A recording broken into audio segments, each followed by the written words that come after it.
أعوذ بالله من الشيطان الرجيم. بسم الله الرحمن الرحیم. आज आपण कुराणमधील एका अशा अध्यायाबद्दल बोलणार आहोत जो फक्त सर्वात मोठा नाही तर खूप महत्त्वाचा सुद्धा आहे. हो, आपण सूर अल बकराचं विश्लेषण करणार आहोत. पण विचार करण्यासारखी गोष्ट आहे नाही का, की एवढ्या मोठ्या अध्यायात नेमकं आहे तरी काय? नुसते कायदे आहेत की काही गोष्टी की अजून काहीतरी? साहजिकच आहे, त्याचा आकार आणि महत्त्व बघता उत्सुकता तर वाढतेच. तर या विश्लेषणात आपण 5 मुख्य टप्प्यांमधून जाणार आहोत. आपण पाहूया की हे मानवतेसाठी मार्गदर्शन कसं करतं. मग बघूया भूतकाळातल्या राष्ट्रांकडून काय धडे मिळतात. त्यानंतर अब्राहम आणि काबा यांच्याबद्दल बोलूया. एका न्यायपूर्ण समाजाच्या उभारणीवर नजर टाकूया आणि शेवटी सिंहासनाच्या आयतबद्दल जाणून घेऊया. बरं, चला तर मग थेट मुद्द्यावर येऊया. सूर अल बकराची सुरुवातच मुळात त्याचा हेतू स्पष्ट करते. पाहूया तरी काय आहे तो हेतू. या अध्यायाचं नाव आहे अल बकरह, म्हणजे गाय.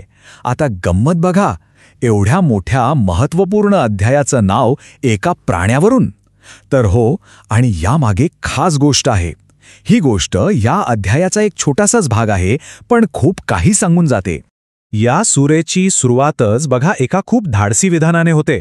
यात स्पष्टपणे म्हटलंय की हे असं पुस्तक आहे ज्याबद्दल कोणतीही शंका नाही. पण पुढची गोष्ट जास्त इंटरेस्टिंग आहे. हे मार्गदर्शन सगळ्यांसाठी आहे, पण ते विशेषतः त्या लोकांनाच मिळतं जे मुत्तकीन आहेत, म्हणजे जे देवाला मनात ठेवून त्याचं भान ठेवून आपलं जीवन जगतात. आणि मग बघा, लगेचच हा ग्रंथ आपल्यासमोर जणू काही एक आरसाच ठेवतो. तो मानवी स्वभावाचे 3 प्रकार दाखवतो. म्हणजे या मार्गदर्शनावर लोक कशा प्रतिक्रिया देतील. पहिले, जे मनापासून स्वीकारतील. दुसरे, जे उघडपणे नकार देतील. आणि तिसरे, जे फक्त वरवर विश्वासाचं नाटक करतील. आता हे 3 गट कोणते हे सांगितल्यावर सूर आपल्याला थेट इतिहासात घेऊन जातं, काही ठोस उदाहरणं देण्यासाठी. या कथा म्हणजे आपण म्हणू शकतो एक प्रकारच्या केस स्टडीजच आहेत. आणि यातली सगळ्यात मोठी केस स्टडी आहे इस्रायलच्या लोकांची. त्यांच्या संपूर्ण प्रवासातून आपल्याला आज्ञापालन, विश्वासघात आणि मग क्षमा यांसारख्या मोठ्या गोष्टी समजतात. देवासोबतचा त्यांचा करार काय होता, त्यांनी कोणत्या चुका केल्या आणि त्यातून त्यांना काय शिकायला मिळालं यावर खूप विस्ताराने बोललं गेले. आणि हो, याच कथानकात येते ती गाय, जिच्यावरून या अध्यायाला त्याचं नाव मिळालंय. आता वरवर पाहिलं तर ही एक साधी गोष्ट वाटते, पण ती खूप मोठा धडा शिकवते. ती शिकवते की आज्ञा पाळणं किती महत्वाचं आहे आणि उगाचच प्रश्न विचारून आपण सोप्या गोष्टी किती अवघड करून टाकतो. या कथेची रचनाच भारी आहे. बघा, त्यांना एक साधा आदेश दिला होता, पण त्या लोकांनी इतके प्रश्न विचारले, इतके तपशील विचारले की ती सोपी गोष्ट त्यांच्यासाठीच अवघड होऊन बसली. आणि शेवटी जेव्हा त्यांनी ते काम केलं तेव्हा ते खूप नाखुशीने केलं. यातून सूर हेच दाखवून देतं की श्रद्धेमध्ये कधीकधी सरळपणा किती महत्वाचा असतो. इस्रायलच्या लोकांच्या कथेतून धडा मिळाल्यावर सूर आपल्याला वेळेत आणखी मागे घेऊन जातं, थेट अब्राहम यांच्या काळात. हा एक प्रकारे इतिहासाचा तो पाया आहे जिथे एका नवीन केंद्राची स्थापना होत आहे. इथे आपल्याला दिसतं की अब्राहम आणि त्यांचे पुत्र इस्माईल मक्कामध्ये काबाचा पाया रचत आहेत. पण हे फक्त विटामातीचं बांधकाम नाहीये, नाही, ही तर एकेश्वरवादाच्या एका जागतिक केंद्राची आध्यात्मिक पायाभरणी आहे. आणि हे बांधकाम करताना त्यांनी जी प्रार्थना केली आहे ना, ती खूपच महत्वाची आहे. ते म्हणतात, आमच्या प्रभू, आमच्याकडून हे स्वीकार कर. या एका वाक्यातूनच काबाचा उद्देश स्पष्ट होतो की हे फक्त आणि फक्त एकाच देवाला समर्पित असलेलं उपासनेचं ठिकाण आहे. आणि याच काबामुळे किबला ही संकल्पना समोर येते. किबला म्हणजे काय, तर प्रार्थनेसाठी एक निश्चित दिशा, जी जगभरातल्या मुस्लिमांना मक्कामध्ये असलेल्या काबाशी जोडते. या सूर्यामध्ये एक खूप मोठा ऐतिहासिक क्षण येतो. तो म्हणजे प्रार्थनेची दिशा म्हणजेच किबला जेरुसलेमवरून बदलून मक्काकडे करण्याचा आदेश. आता हा फक्त दिशेतला बदल नव्हता, हा त्या काळातल्या मुस्लिम समाजासाठी एका वेगळ्या ओळखीचा आणि त्यांच्या श्रद्धेच्या परीक्षेचा क्षण होता. तर बघा, आधी इतिहास आणि श्रद्धेचा पाया पक्का झाला आणि आता सूर आपल्याला वर्तमानात आणतं. आता प्रश्न आहे की एक चांगला न्यायपूर्ण समाज कसा घडवायचा, आणि त्यासाठीच हे सूर जणू काही एक संपूर्ण आराखडाच आपल्यासमोर ठेवतं. इथे काही महत्त्वाचे आदेश आहेत आणि त्यामागे काय उद्देश आहे हे पण सांगितलं आहे. आणि हीच गोष्ट लक्षात घेण्यासारखी आहे की प्रत्येक नियमामागे एक नैतिक आणि सामाजिक कारण आहे. जसं की उपवास, तो फक्त उपाशी राहण्यासाठी नाही, तर देवाबद्दलची जागरूकता वाढवण्यासाठी आहे. दान, ते फक्त पैसे देणं नाही तर समाजातली आर्थिक विषमता कमी करण्याचा एक प्रयत्न आहे. आणि हे कायदे फक्त मोठ्या धार्मिक गोष्टींपुरते मर्यादित नाहीत. नाही, अजिबात नाही. अगदी रोजच्या जगण्यातल्या गोष्टी, म्हणजे करार कसे करायचे, खाण्यापिण्याचे नियम काय, लग्न, घटस्फोट, वारसा हक्क, इतकंच काय तर युद्ध आणि शांततेची नीती काय असावी, ह्या सगळ्यावर हे सुरस सविस्तर मार्गदर्शन करतं. थोडक्यात सांगायचं तर हे जगण्यासाठीचं एक संपूर्ण मॅन्युअलच आहे. आता आपण या सुरहच्या अशा एका भागाकडे आलो आहोत ज्याला अनेकजण या संपूर्ण अध्यायाचा धर्मशास्त्रीय कळस म्हणजे क्लायमॅक्स मानतात. ही आयत आहे आयत अल कुर्सी, म्हणजे सिंहासनाची आयत. सुरह अल बकरेची 255वी आयत. ही फक्त एक आयत नाहीये, तर देवाचं स्वरूप काय आहे, त्याचं सामर्थ्य काय आहे, यावर केलेलं एक प्रचंड शक्तिशाली विधान आहे. या आयतीत देवाचं वर्णन आहे की तो कसा नेहमी अस्तित्वात आहे, तो स्वयंपूर्ण आहे आणि त्याची सत्ता संपूर्ण विश्वावर कशी पसरलेली आहे. त्यातले एक वाक्य आहे, त्याचे सिंहासन आकाश आणि पृथ्वीवर पसरलेले आहे. हे शब्दच त्याची अमर्याद शक्ती दाखवतात आणि म्हणूनच ही आयत इस्लामिक जगातात इतकी महत्त्वाची आहे आणि सगळ्यात जास्त वाचली जाते. तर थोडक्यात सांगायचं झालं तर सूरह अल बकरा हे फक्त काही गोष्टीं किंवा कायद्यांचं पुस्तक नाही, तर ते श्रद्धा, इतिहास आणि सामाजिक नियम या सगळ्यांना एकत्र गुंफून एक चांगलं जीवन कसं जगायचं याचे एक सविस्तर मार्गदर्शन आहे. हे देवाच्या सर्वोच्च सत्तेची घोषणा करतं आणि त्याचबरोबर मानवी समाजासाठी एक भक्कम पाया रचतं. आणि शेवटी एक प्रश्न उरतोच जो विचार करायला लावणार आहे की हा अध्याय फक्त एक ऐतिहासिक दस्तऐवज आहे की आजही जीवनासाठी एक कालातीत मार्गदर्शक. आजच्या चर्चेत आपलं स्वागत आहे. आजचा आपला विषय खूप मोठा आहे आणि तितकाच महत्त्वाचा आहे. आपण कुराणमधल्या दुसऱ्या आणि सर्वात मोठ्या अध्यायावर सूरह अल बकरा वर एक नजर टाकणार आहोत. हा अरबी श्लोकांचा संग्रह आहे जो कोट्यावधी लोकांसाठी एक मार्गदर्शक ग्रंथ आहे. आणि मार्गदर्शक हा शब्द इथे खूप महत्वाचा आहे, कारण या अध्यायाची सुरुवातच या घोषणेने होते की हे ते पुस्तक आहे ज्यात कोणतीही शंका नाही, जे देवावर श्रद्धा ठेवणाऱ्यांसाठी म्हणजे मुत्तकींसाठी मार्गदर्शक आहे. म्हणजे याचा उद्देश सुरुवातीलाच स्पष्ट केला आहे. बरोबर. तर आजच्या आपल्या या चर्चेचा उद्देश हाच आहे की या मार्गदर्शनातील मुख्य विचार आणि कथा समजून घेणे. आपल्या स्रोतांनुसार आपण 3 प्रमुख भागांवर लक्ष केंद्रित करू. एक म्हणजे मानवाच्या निर्मितीची आणि पतनाची कथा. हो. दुसरं म्हणजे बनी इस्रायलच्या इतिहासातून मिळणारे धडे. आणि शेवटी एका समाजासाठी आवश्यक असलेले नियम आणि कायदे. हे तिन्ही भाग आहेत ना, ते एकमेकांशी जोडलेले आहेत. ते मानवी स्वभाव, चुका आणि सुधारणेची संधी यावर प्रकाश टाकतात. चला तर मग सुरुवातीपासून सुरुवात करूया. हो, आणि याची सुरुवातच खूप मनोरंजक आहे. यात 3 प्रकारच्या लोकांचं वर्णन आहे: श्रद्धाळू, अश्रद्धाळू आणि ढोंगी. श्रद्धाळू लोकांचं वर्णन खूप सोपं आहे, जे न पाहिलेल्यावर विश्वास ठेवतात, प्रार्थना करतात, दान करतात. पण त्यानंतर ढोंगी लोकांचं वर्णन खूप विस्ताराने आणि काही शक्तिशाली उदाहरणांसह आले आहे. असं का? हा एक खूप चांगला मुद्दा आहे, कारण असं आहे की अश्रद्धा स्पष्ट असते, पण ढोंगीपणा हा एक छुपा धोका मानला जातो. तो समाजाला आतून पोखरतो आणि म्हणूनच त्यांची मानसिक स्थिती स्पष्ट करण्यासाठी 2 अतिशय प्रभावी रूपकं वापरली आहेत. पहिलं रूपक आगीचं आहे, बरोबर? एक माणूस आग पेटवतो आणि जेव्हा सगळीकडे प्रकाश पसरतो तेव्हा देव तो प्रकाश काढून घेतो आणि त्यांना अंधारात सोडतो. बहिरे, मुके आणि आंधळे असं त्यांचं वर्णन केलं आहे. बरोबर. हे रूपक अशा लोकांबद्दल आहे ज्यांना सत्याचा प्रकाश क्षणभर दिसतो, पण ते तो स्वीकारत नाहीत. त्यामुळे प्रकाश असूनही ते आंधळेच राहतात. ते सत्य ऐकू शकत नाहीत आणि बोलूही शकत नाहीत. त्यांचं ज्ञान निरुपयोगी ठरतं. आणि दुसरं उदाहरण तर आणखीनच नाट्यमय आहे. आकाशातून मुसळधार पाऊस, गडगडाट, विजांचा कडकडाट. आणि हे लोक मृत्यूच्या भीतीने कानात बोटं घालतात. वीज चमकली की प्रकाशात थोडे चालतात आणि अंधार झाला की जागेवरच थांबतात. हे ढोंगी लोकांच्या द्विधा मनस्थितीचं म्हणजे गोंधळाचं उत्तम वर्णन आहे. ते पूर्णपणे श्रद्धाही ठेवत नाहीत आणि पूर्णपणे नकारही देत नाहीत. अगदी. ते संधिसाधू असतात. जेव्हा परिस्थिती अनुकूल असते म्हणजे विजेचा प्रकाश, तेव्हा ते श्रद्धेच्या मार्गावर चालण्याचा देखावा करतात. पण संकट येताच म्हणजे अंधार आणि गडगडाट, ते गोंधळून जातात आणि थांबतात. त्यांच्यात भीती आणि गोंधळ असतो, पण दृढ निश्चय नसतो. आणि हा जो गोंधळ आहे, ही जी द्विधा मनस्थिती आहे, ती तर मानवाच्या मूळ कथेतच दडलेली आहे की नाही? म्हणजे आदम यांच्या कथेत जिथे योग्य आणि अयोग्य यातील निवड चुकली. अगदी बरोबर.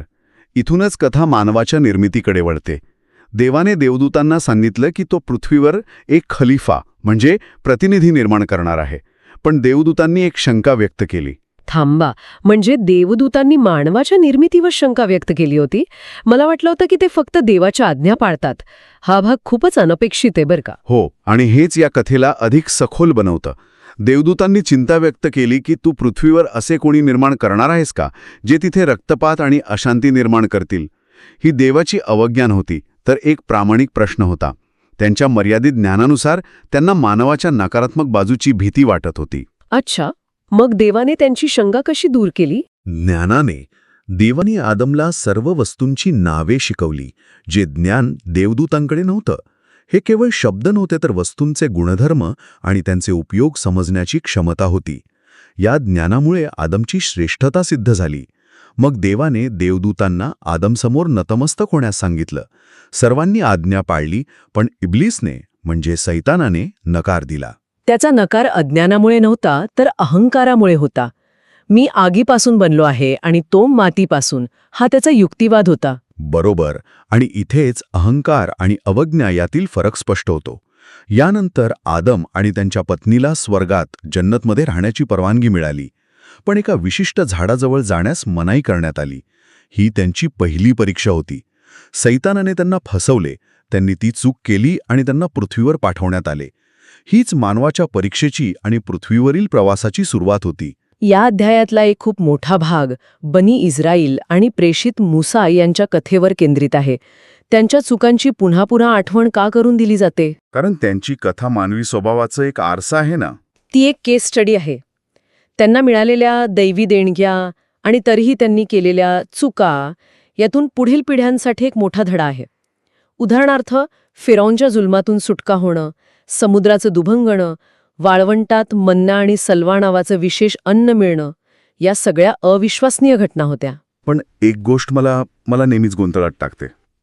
ज्या लोकांनी समुद्राला दुभंगताना पाहिलं, ज्यांना देवानं वाळवंटात खाण्याची सोय केली, तेच लोक इतक्या लवकर सोन्याच्या वासराची पूजा कशी करू शकतात? हे अविश्वसनीय नाही का? हां, खूप महत्वाचा प्रश्न आहे. यातून हे दिसतं की केवळ चमत्कार पाहिल्याने श्रद्धा टिकतेच असे नाही. मानवी स्मृती खूप क्षणभंगूर असते.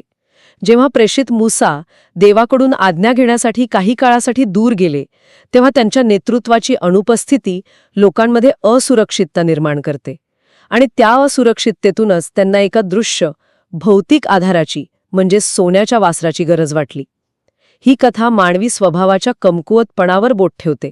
आणि याच चुकांच्या मालिकेतील एक महत्वाची कथा आहे, ज्यामुळे या अध्यायाला त्याचं नाव मिळालं, अल बकरा म्हणजे गाय. हो, ही कथा तर मानवी मानसिकतेवर एक उत्तम भाष्य आहे. त्यांच्यात एक खून झाला होता आणि खुनी सापडत नव्हता. देवाने त्यांना एक साधा आदेश दिला, एक गाय कापा. पण त्यांनी ते सरळ केलं नाही. त्यांनी प्रश्न विचारायला सुरुवात केली. गाय नेमकी कशी असावी, तिचा रंग कोणता, तिचं वय काय, तिने शेती केलेली नसावी. म्हणजे जेवढे प्रश्न विचारले तेवढ्या अटी वाढत गेल्या. अगदी बरोबर. हा ॲनालिसिस पॅरालिसिसचा एक उत्कृष्ट नमुना आहे. एक सोपी आज्ञा त्यांच्या अनावश्यक प्रश्नांमुळे एका दुर्मिळ आणि महागडी गाय शोधण्याच्या मोहिमेत बदलली. यातून संदेश हा आहे की कधीकधी श्रद्धेसाठी विश्लेषणाच्या पलीकडे जाऊन कृती करणे आवश्यक असतं.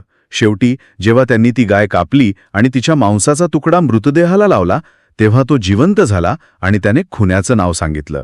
म्हणजे गायीची कथा ही फक्त एका खुनाचा छडा लावण्यासाठी नाही, तर ती आपल्याला शिकवते की साध्या आज्ञांना आपण अनावश्यक प्रश्न विचारून कसं गुंतागुंतीचं बनवतो.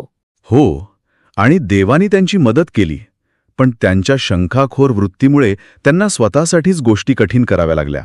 या ऐतिहासिक धड्यानंतर अध्यायाचा रोख एक नवीन समाज घडवण्याकडे वळतो, ज्याचा पाया प्रेषित इब्राहिम यांनी घातला होता.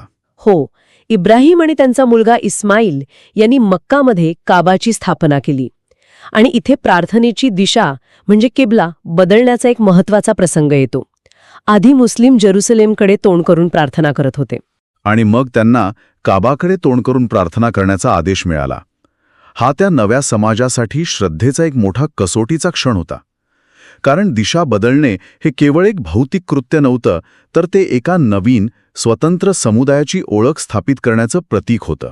यातून हे स्पष्ट झालं की खरी भक्ती कोणत्याही विशिष्ट दिशेला नाही, तर देवाच्या आज्ञापालनात आहे. या पायाभरणीनंतर हा अध्याय समाजाला एकत्र बांधून ठेवणाऱ्या व्यावहारिक नियमांवर आणि कायद्यांवर येतो. यात रमजानच्या उपवासाचा नियम आहे. हो, उपवास बंधनकारक आहे, पण त्यातही लवचिकता आहे. आजारी किंवा प्रवासात असलेल्यांना सूट दिली आहे, पण त्यांना ते नंतर पूर्ण करावे लागतील. यातून हे दिसतं की नियम कठोर असले तरी ते मानवी मर्यादा लक्षात घेऊन बनवले आहेत. केवळ उपवासच नाही, तर विवाह, घटस्फोट, वारसा हक्क यांसारख्या सामाजिक गोष्टींवरही सविस्तर नियम आहेत. बरोबर. उदाहरणार्थ, घटस्फोटाचे नियम खूप तपशीलवार आहेत. त्यात इद्दत म्हणजे एक विशिष्ट प्रतीक्षा कालावधी अनिवार्य आहे. या कालावधीचा उद्देश हा आहे की घाईघाईत घेतलेला निर्णय बदलण्याची संधी मिळावी आणि सामंजस्याची शक्यता निर्माण व्हावी. अच्छा. हे नियम स्त्री आणि पुरुष दोघांच्याही हक्कांचं संरक्षण करण्यासाठी आहेत. आर्थिक बाबतीत तर एक खूप मोठा आणि स्पष्ट नियम आहे. व्याज म्हणजे रिबा घेण्यास सक्त मनाई आहे. असं का? कारण व्याज हे आर्थिक शोषणाचे एक मोठं साधन मानलं जातं. ते समाजातील श्रीमंत आणि गरीब यांच्यातील दरी वाढवतं. या उलट दान आणि मदत करण्यास प्रोत्साहन दिले आहे. इतकंच नाही, तर कर्ज घेताना किंवा कोणताही आर्थिक व्यवहार करताना तो लिहून ठेवावा. आणि त्यासाठी साक्षीदार ठेवावेत असंही सांगितलं आहे. अगदी. याचा उद्देश पारदर्शकता आणणे आणि भविष्यातील वाट टाळणे हा आहे. या सगळ्या नियमांच्या आणि कथांच्या केंद्रस्थानी एक श्लोक आहे, ज्याला आयत अल कुर्सी म्हणतात. श्लोक 255. याचं इतकं महत्त्व काय आहे? कारण आयत अल कुर्सी हा केवळ देवाच्या सामर्थ्याचं वर्णन नाही, तर तो देवाच्या अस्तित्वाचं आणि त्याच्या सार्वभौमत्वाचं एक जामा म्हणजे कॉम्प्रेन्सिव्ह चित्र देतो. यात म्हटलं आहे की देव चिरंतन आहे, त्याला झोप किंवा डुलकी येत नाही. जमीन आणि आकाशातील सर्व काही त्याचंच आहे. हे पठन करणाऱ्याला एक प्रकारची मानसिक आणि आध्यात्मिक सुरक्षितता देतं. त्यात एक प्रश्न आहे जो खूप शक्तिशाली आहे. त्याच्या परवानगीशिवाय त्याच्यासमोर कोण शिफारस करू शकतो? हो, आणि हे वाक्य सर्व मध्यस्थांना नाकारून माणसाचा थेट देवाशी संबंध जोडतं.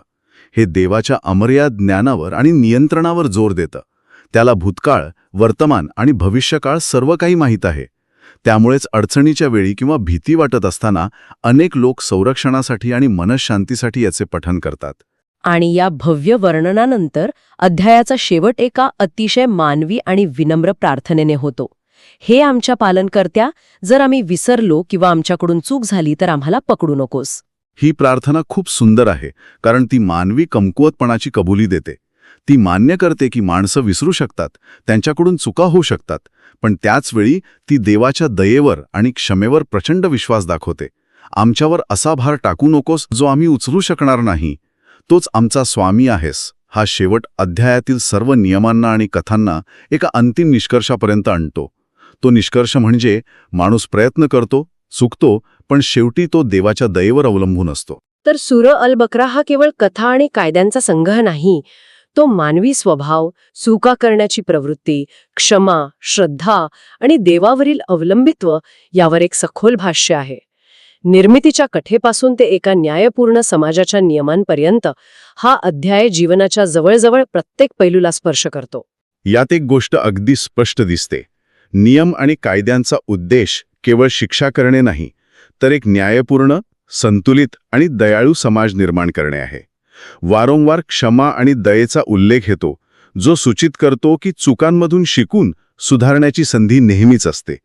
हे कायदे समाजाला नैतिक आणि व्यावहारिक पातळीवर स्थिर ठेवण्यासाठी एक चौकट देतात. या सखोल चर्चेनंतर ऐकणाऱ्यांसाठी एक विचार करण्यासारखा प्रश्न मनात येतो. या अध्यायात भूतकाळातील लोकांच्या चुकांची वारंवार आठवण करून दिली आहे, जेणेकरून भविष्यातील पिढ्यांनी त्यातून शिकावं. आपल्या स्वतःच्या जीवनात आणि समाजात इतिहासातील चुकांमधून धडा न घेतल्यामुळे त्याच चुका पुन्हा पुन्हा घडत असल्याचे आपल्याला दिसते का? आणि त्या टाळण्यासाठी ही जुनी शिकवण आज कशी उपयुक्त ठरू शकते? द डिबेटमध्ये आपलं स्वागत आहे. अल बकरामधल्या कथा त्या ऐतिहासिक सत्य आहेत की रूपकात्मक शिकवण हा एक जुना वाद आहे. पण आज आपण या प्रश्नाच्या थोडं पलीकडे जाऊन अधिक खोलात जाणार आहोत. आपण आज फक्त एका कथेवर लक्ष केंद्रित करणार आहोत, गायीची कथा. आणि ही कथा या वादाच्या अगदी केंद्रस्थानी आहे. आजचा आपला प्रश्न असा आहे की गायीच्या कथेमधला संवाद, तिचं वर्णन आणि तो चमत्कारिक शेवट हे एका विशिष्ट कायदेशीर निर्णयासाठी आवश्यक असलेले ऐतिहासिक तपशील आहेत का? की ही कथा म्हणजे देवाच्या आज्ञांसमोर मानवी वृत्ती कशी असते हे दाखवण्यासाठी काळजीपूर्वक रचलेलं एक प्रभावी नाट्य आहे, जिथे प्रत्येक तपशील हा नैतिक बोध देण्यासाठी आहे, ऐतिहासिक नोंद म्हणून नाही. माझं म्हणणं असं आहे की ह्या कथेची खरी ताकद तिच्या रूपकात्मक अर्थातच दडलेली आहे. आणि माझा युक्तिवाद असा आहे की ही कथा करारबद्ध इतिहास म्हणून समजून घेतली पाहिजे. म्हणजे हा एका समुदायाच्या देवाशी असलेल्या कराराचा भाग म्हणून घडलेला आणि सांगितलेला खरा इतिहास आहे. यातील घटनांची ऐतिहासिकता त्यातून निर्माण होणाऱ्या कायद्याला आणि धड्याला एक प्रकारचं वजन देते. मला वाटतं या कथेला केवळ करारबद्ध इतिहास मानल्यास आपण त्यातील वैश्विक शिकवण गमावून बसतो. ही एक उत्कृष्ट बोधकथा आहे. इस्रायलच्या मुलांनी विचारलेले प्रश्न हे काही इतिहासाचं वार्तांकन नाही, तर देवाच्या सुस्पष्ट आज्ञेला मानव कसे गुंतागुंतीचे बनवतात हे दाखवणारं एक साहित्यिक साधन आहे. गायीचे तपशील हे वर्णनात्मक नसून ते प्रतिकात्मक आहेत. ठीक आहे, तर मग कथेच्या सुरुवातीपासूनच सुरुवात करूया. जेव्हा मोशे त्यांच्या लोकांना सांगतायत की देव तुम्हाला एक गाय कापायला सांगत आहे, तेव्हा त्यांची पहिली प्रतिक्रिया काय असते? तू आमची थट्टा करतोस का? ही प्रतिक्रिया ही मला खूप खरी वाटते. यात साहित्यिक कलाकुसर नाही, तर एका थकलेल्या संशयखोर लोकांचा खरा, अगदी नैसर्गिक प्रतिसाद दिसतो. एका प्रेषितावर असा अविश्वास दाखवणं हे इतिहासाच्या गदारोळातच शक्य आहे, एखाद्या आदर्श कथेत नाही. तुम्ही याला नैसर्गिक प्रतिसाद म्हणता, पण मला यात कथेच्या नैतिक संघर्षाची पायाभरणी दिसते. ही प्रतिक्रिया संपूर्ण कथेचा सूर निश्चित करते. श्रद्धा विरुद्ध संशय.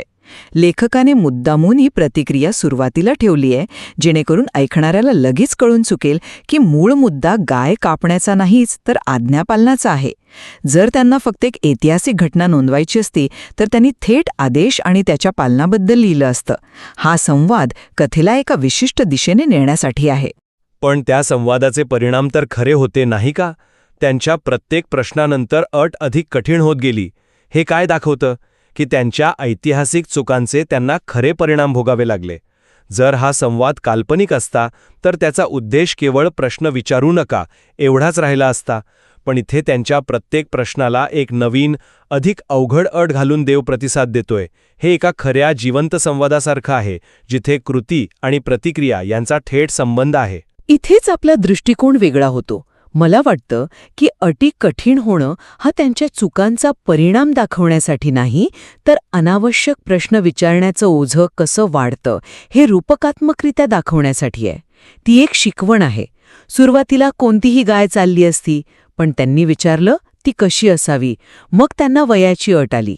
त्यांनी विचारलं तिचा रंग कसा असावा. मग त्यांना पिवळ्या रंगाची अट आली. हे एका साध्या कामाला आपण स्वतःच्या शंकांनी किती अवघड बनवतो याचं एक उत्तम उदाहरण आहे. देव त्यांना शिक्षा देत नव्हता, तर त्यांच्याच कृतीतून त्यांना एक आरसा दाखवत होता. मला तुमचा मुद्दा कळतोय, पण या कथेचा एक कायदेशीर संदर्भ आहे जो आपण विसरू शकत नाही. ही कथा एका खुनाच्या तपासाच्या संदर्भात येते, जिथे खुनी सापडत नव्हता. गायीचा बळी हा त्या तपासाचा एक भाग होता. अशा गंभीर कायदेशीर प्रकरणात घडलेली घटना ऐतिहासिक असणं अत्यंत महत्त्वाचं आहे. तुम्ही एका काल्पनिक कथेच्या आधारावर खुनाचा तपास कसा करू शकता? त्या कायद्याला आधार काय राहील? तुम्ही जो कायद्याचा मुद्दा मांडला आहे तो महत्वाचा आहे, पण आपण गायीच्या वर्णनाच्या तपशिलात थोडं अधिक लक्ष घालूया का? कारण मला वाटतं उत्तर तिथे दडलेलं आहे. तिला पिवळी धम्मक, पाहणाऱ्यांच्या डोळ्यांना आनंद देणारी असं वर्णन केलं आहे. त्यानंतर तिला नांगरण्यासाठी किंवा शेतीला पाणी देण्यासाठी जुंपलेलं नाही असंही म्हटलं आहे. हे तपशील एखाद्या पोलीस रिपोर्टसारखे वाटतात का, की एखाद्या प्रतिकात्मक वर्णनासारखे? अशी गाय शोधावी लागली जी अतिशय दुर्मिळ होती, पिवळी धम्मक, आणि जिला कधीच कामाला लावलं नाही, हे त्या दुर्मिळतेचे ऐतिहासिक निर्देशक आहेत. यामुळे त्यांना ती गाय शोधायला खूप त्रास झाला आणि खूप किंमत मोजावी लागली असेल. हा त्यांच्या दीर्घाईचा प्रत्यक्ष परिणाम होता. पण ह्या रंगांचा आणि स्थितीचा एक खोल प्रतिकात्मक अर्थ असू शकतो नाही का? पिवळा रंग अनेकदा मौल्यवान वस्तू दर्शवतो, जसं सोनं, पण काही ठिकाणी तो मृत्यूपूर्वीच्या स्थितीचंही प्रतीक मानला जातो. आणि ज्या गायीला कधीच कामाला झुंपलं नाही, ती शुद्धतेचं, जगाच्या कष्टापासून अलिप्त असण्याचं प्रतीक आहे. म्हणजे एका खुनासारख्या अशुद्ध कृत्याला उघडं पाडण्यासाठी एका अत्यंत शुद्ध प्राण्याचा बळी आवश्यक होता. हे तपशील कथेचा नैतिक आणि आध्यात्मिक अर्थ अधिक गडद करतात. ते केवळ एका हरवलेल्या गायीचं वर्णन नाहीत. तुम्ही म्हणताय की हे साहित्यिक प्रतीक आहे.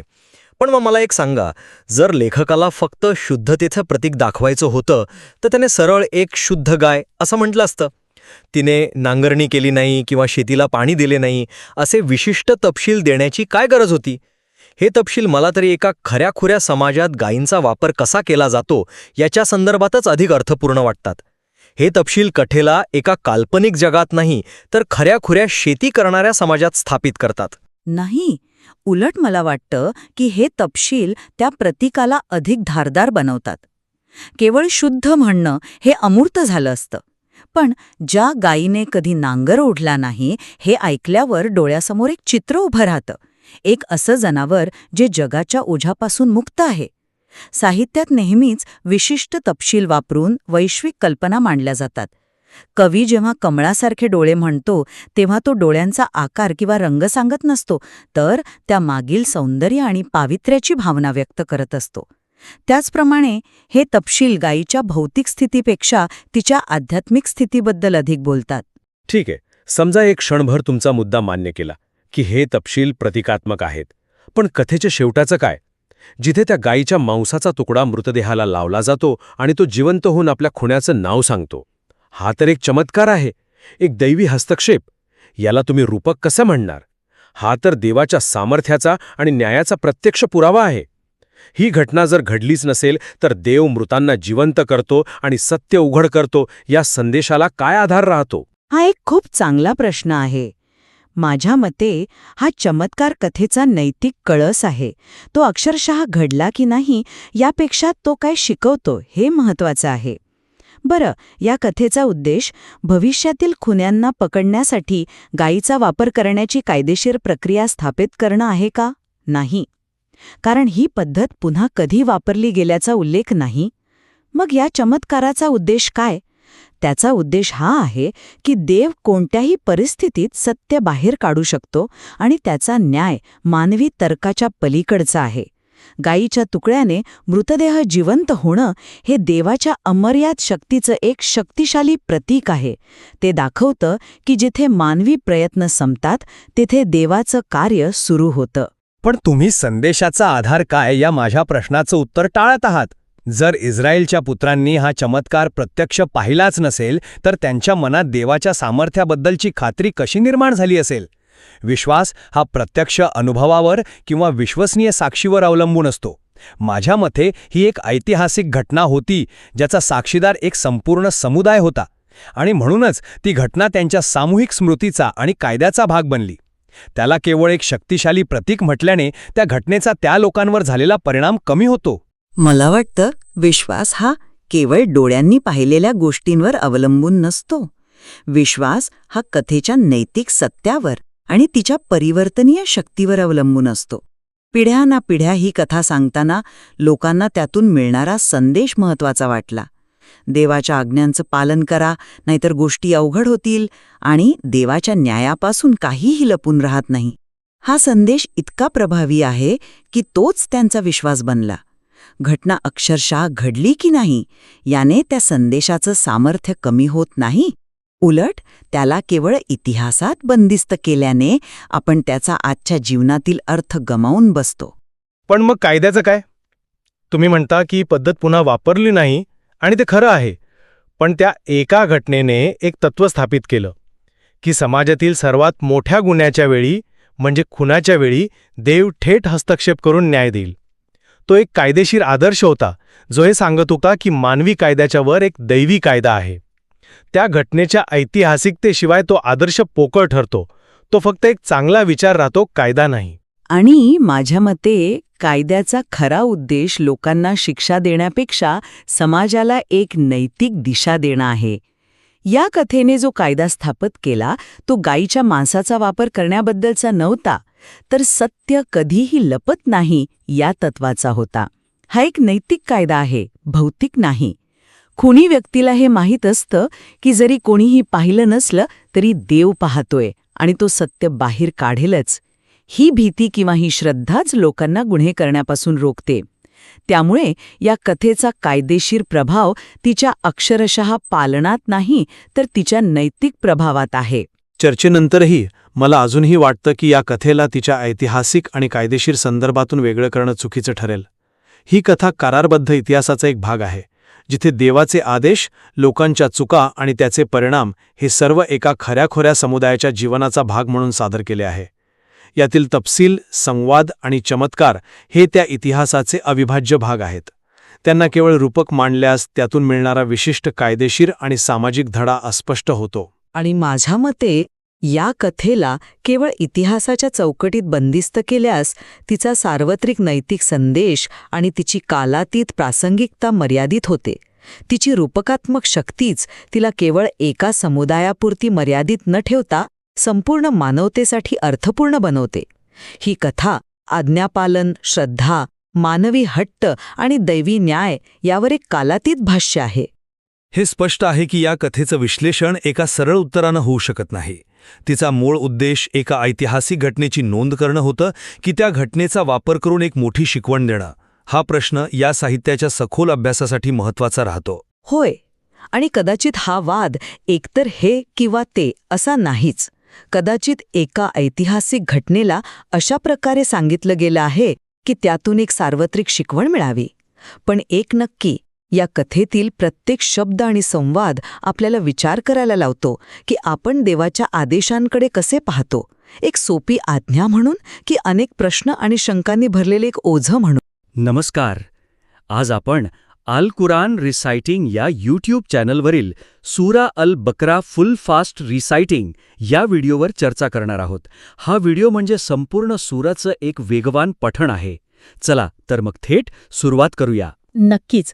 तर माझा पहिला मुद्दा असा आहे की प्रेक्षकांच्या विशिष्ट गरजेनुसार सादरीकरणात थोडी अधिक स्पष्टता आणली तर या व्हिडिओचा प्रभाव खरंच खूप वाढू शकतो. अधिक स्पष्टता. हो, म्हणजे सध्या हा एक उत्तम ऑडिओ आहे, पण आपण त्याला एका संपूर्ण अनुभवात बदलू शकतो. संपूर्ण अनुभव. मला आवडला हा शब्द, कारण तुम्ही म्हणालात तसं सध्या 1 तासापेक्षा जास्त लांबीचा सलग ऑडिओ आहे. बरोबर. आणि त्याचं शीर्षक आहे वेगवान पठण. म्हणजे हे तर स्पष्ट आहे की तो अशा लोकांसाठी आहे जे उजळणी करत आहेत किंवा ज्यांना कमी वेळात सूरा ऐकायचा आहे. हो. पण अडचण कुठे येते? समजा मला फक्त आयत अल कुर्सी ऐकायची आहे, जो एक महत्वाचा भाग आहे. हो, खूप महत्वाचा. तर मला तो व्हिडिओमध्ये अंदाजाने पुढे मागे करून शोधावा लागतो. यात वेळ जातो आणि म्हणजे जी एकाग्रता साधलेली असते ती तुटते की नाही. अगदी योग्य मुद्दा आहे.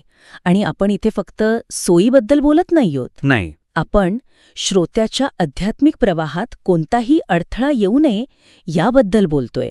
जेव्हा एखादी व्यक्ती उजळणीसाठी बसते तेव्हा तिचं मन एका विशिष्ट अवस्थेत असतं. बरोबर. टेक्नॉलॉजीमुळे त्यात व्यत्यय नाही आला पाहिजे. उलट टेक्नॉलॉजीने तो प्रवास अजून सोपा करायला हवा.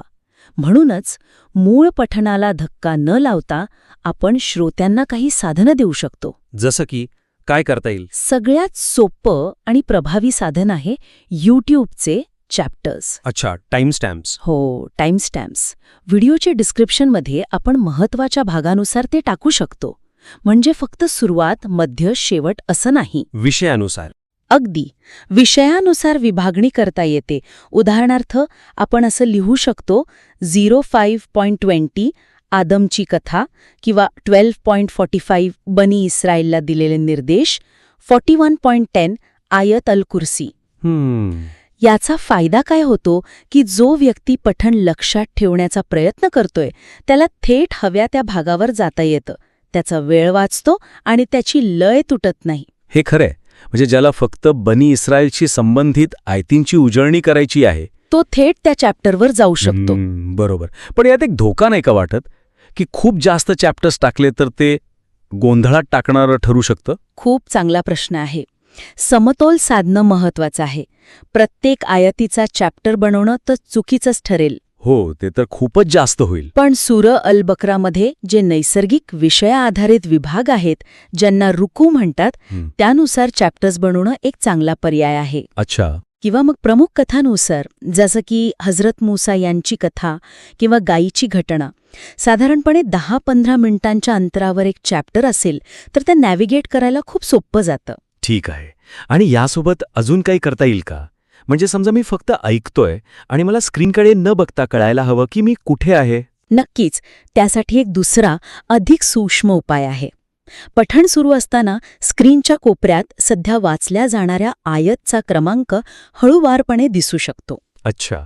तो खूप मोठा किंवा आकर्षक नसावा, नाहीतर लक्ष विचलित होईल. अगदी छोटा आणि स्पष्ट. यामुळे काय होतं की श्रोत्याला आपण पठणाच्या प्रवासात कुठे आहोत याचं एक भान राहतं. तो हरवत नाही. हे एखाद्या नकाशावर आपलं स्थान पाहण्यासारखं आहे. वा, म्हणजे चॅप्टर्स हे नकाशावरील प्रमुख ठिकाणं दाखवण्यासारखं झालं. हो. आणि स्क्रीनवरचा आयत क्रमांक म्हणजे तुम्ही सध्या इथे आहात असं सांगणारं GPS. अगदी बरोबर. ही कल्पना खरंच खूप उपयुक्त आहे. यामुळे वापरकर्त्याचा अनुभव केवळ सोपा नाही तर अधिक नियंत्रणात असल्यासारखं वाटेल. तेच तर, आपण त्यांच्या हातात नियंत्रण देतोय, जेणेकरून ते त्यांच्या आध्यात्मिक गरजेनुसार या सामग्रीचा वापर करू शकतील. बरोबर.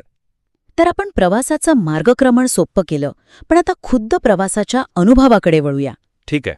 पठणाचा वेग कायम ठेवूनही दृश्यात्मक घटकांचा योग्य वापर करून श्रोत्यांचा अनुभव अधिक समृद्ध आणि आकर्षक करता येईल असं मला वाटतं. इथे मला एक प्रश्न आहे. या प्रकारच्या व्हिडिओमध्ये ऑडिओ सर्वात महत्वाचा असतो की नाही? हो, नक्कीच. सगळं लक्ष पठण ऐकण्यावरच केंद्रित असायला हवं. मग सतत बदलणारे व्हिज्युअल्स ते लक्ष विचलित करणार नाहीत का? तुमचा मुद्दा 100% बरोबर आहे. आणि म्हणूनच मी लक्ष विचलित न करणारे व्हिज्युअल्स म्हणाले. अच्छा. इथला उद्देश डोळ्यांना करमणूक देणं नाहीये. उद्देश आहे खुशूची अवस्था निर्माण करणं. म्हणजे अशी अवस्था जिथे मन पूर्णपणे एकाग्र आणि विनम्र होऊन ऐकतं.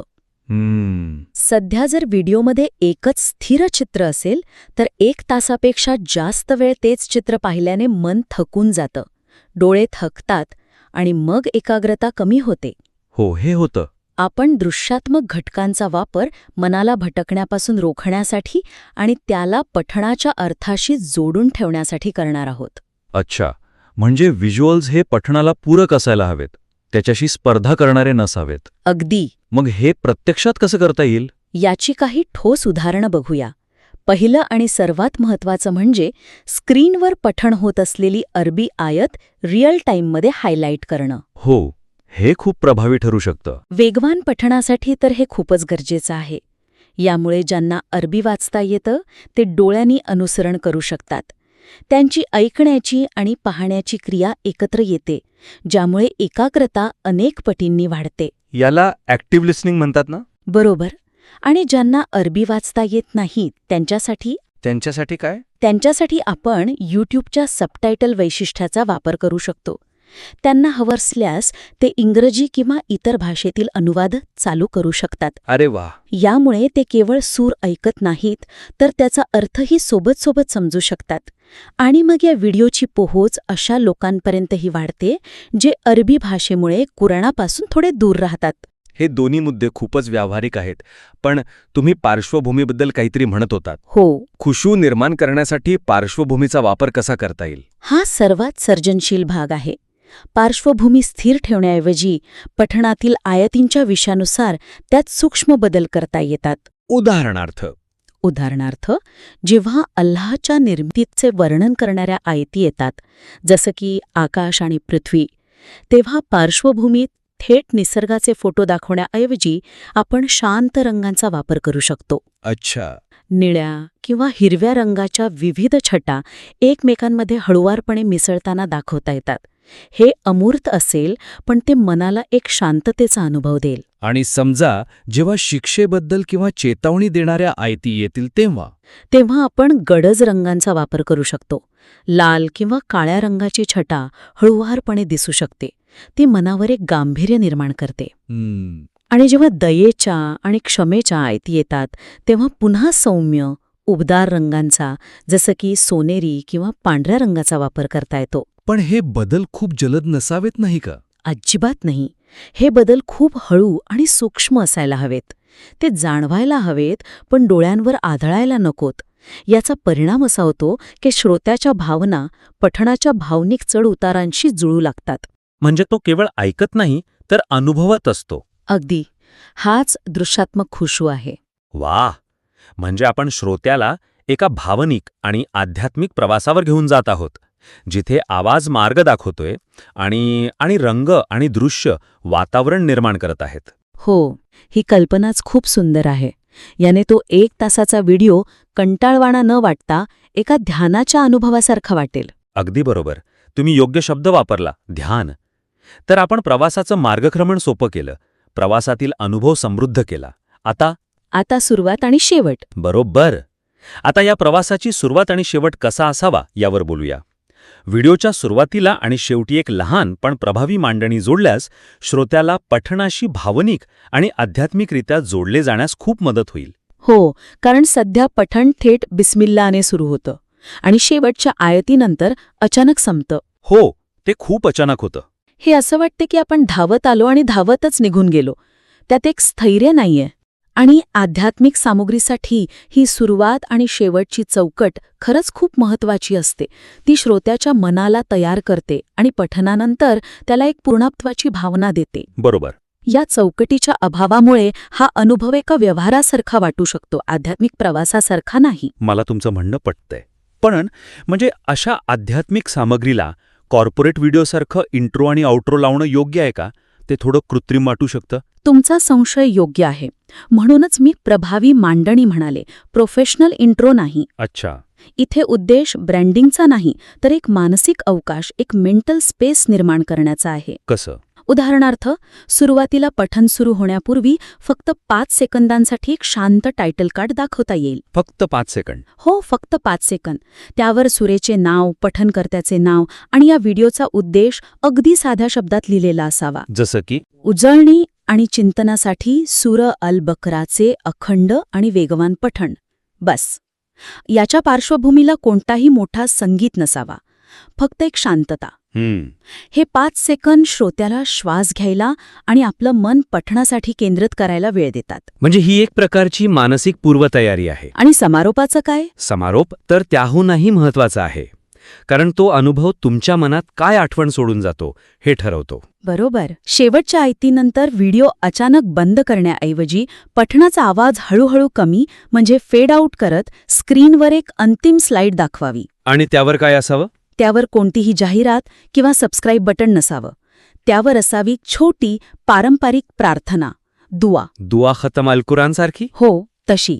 किंवा फक्त अल्लाह आपल्या सर्वांकडून हे पठण स्वीकारो असा एक साधा संदेश. यामुळे श्रोत्याला पठण पूर्ण केल्याची एक समाधानाची आणि आध्यात्मिक पूर्ततेची भावना मिळते. म्हणजे तो अनुभव तिथेच तुटत नाही, तो एका शांत आणि सकारात्मक विचाराने संपतो.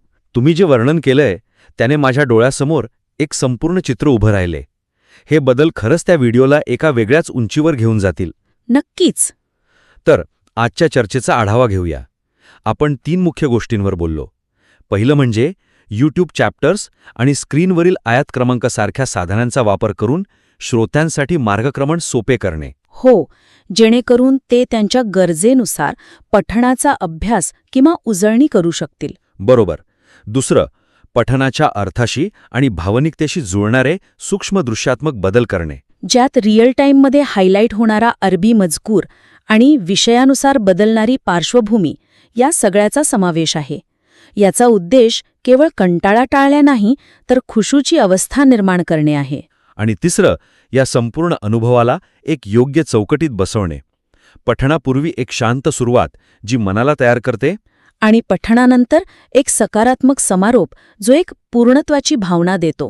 हे बदल लागू केल्यास हा व्हिडिओ केवळ एक ऑडिओ क्लिप न राहता एक संपूर्ण आध्यात्मिक प्रवास बनेल. अगदी बरोबर. आम्हाला आशा आहे की या सूचना तुमच्या व्हिडिओला अधिक प्रभावी आणि श्रोत्यांसाठी अधिक अर्थपूर्ण बनवण्यासाठी नक्कीच मदत करतील. हो. हे बदल लागू केल्यानंतर तुमचा सुधारित व्हिडिओ पुन्हा एकदा आमच्याकडे पाठवायला विसरू नका. आम्हाला तो नवीन अनुभव घ्यायला नक्कीच आवडेल.